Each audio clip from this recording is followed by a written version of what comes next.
TSSC was formed as a PPP between NSDC and the major telecom players of India approximately 3.5–4 years back.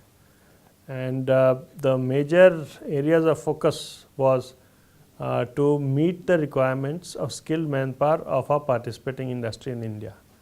So, at that point of time we were tasked to create a employable set of skilled manpower with full participation of industry.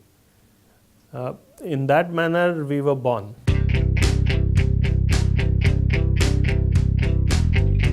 We are a body which has been created by the private players because there was a felt need.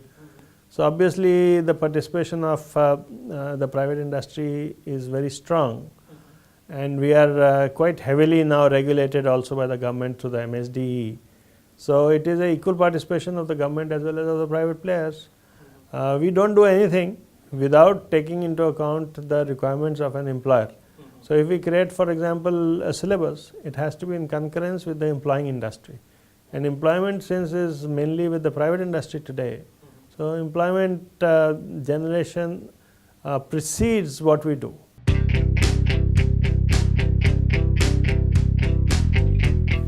See, we have different types of MOU. We have industry MOUs, we have academic MOUs, we have partnerships. So, overall if you see, we have about 2100 centers across India which are training our syllabi.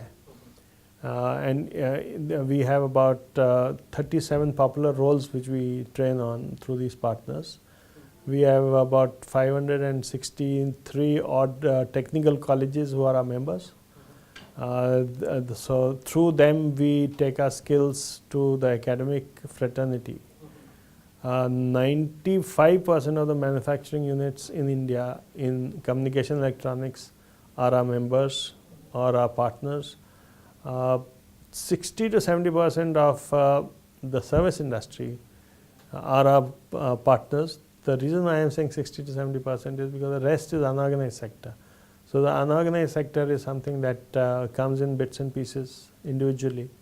They are not organized. So, therefore, getting them on board is a little difficult to quantify, although all of them subscribe to us, but quantifying how many percentage has come is a little difficult.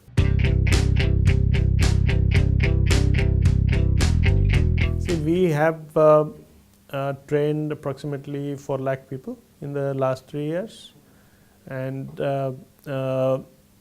in the first year it was obviously less because we had just started. In the second year we went up to 2.2 lakh enrollments.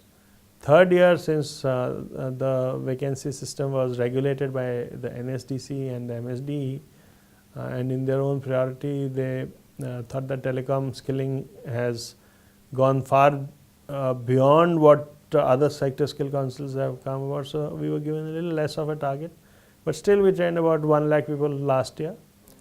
This year we are waiting for the schemes and the targets, but other than the schemes and the targets of the NSDE and MSDE, we have already reached enrollment figure of 70,000 this year till date.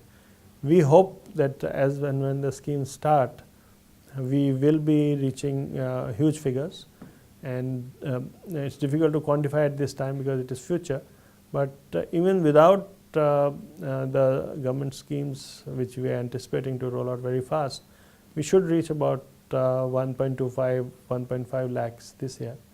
And if the schemes come through, then maybe we may even go around touching 2.5 to 3 lakhs.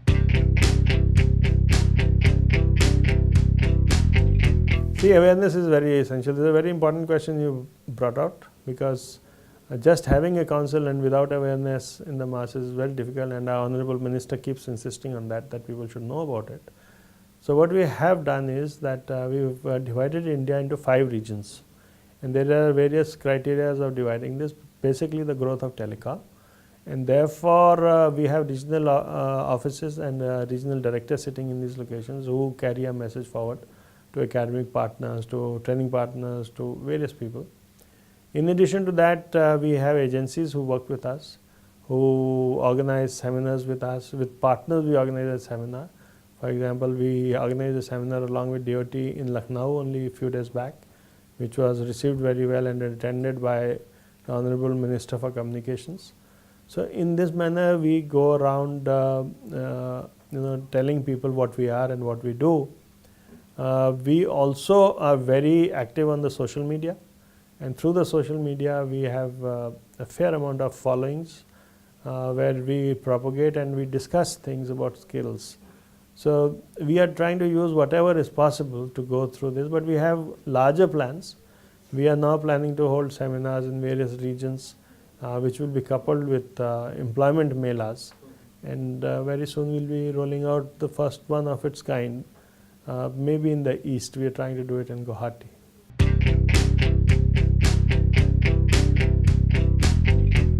So I'll tell you what are the statistics which have been gathered by the government, because they are working on a 5-year period. They are working up to 2022, and then you can interpolate it accordingly.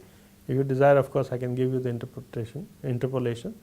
The reports indicate that we should be generating about 83 lakh jobs in the next 5 years, both in the manufacturing as well as non-manufacturing fields.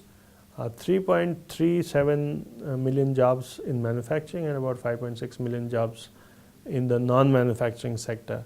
Although my guess estimate is that even in the non-manufacturing sector, because of things like smart cities, digital India, our requirement of telecom related job roles which are secondary will become very high, and we should be touching around 7.6 million jobs in the next 5 years in the non-manufacturing sector alone, because of the ripple effect of IoT, smart cities, digital India, make in India.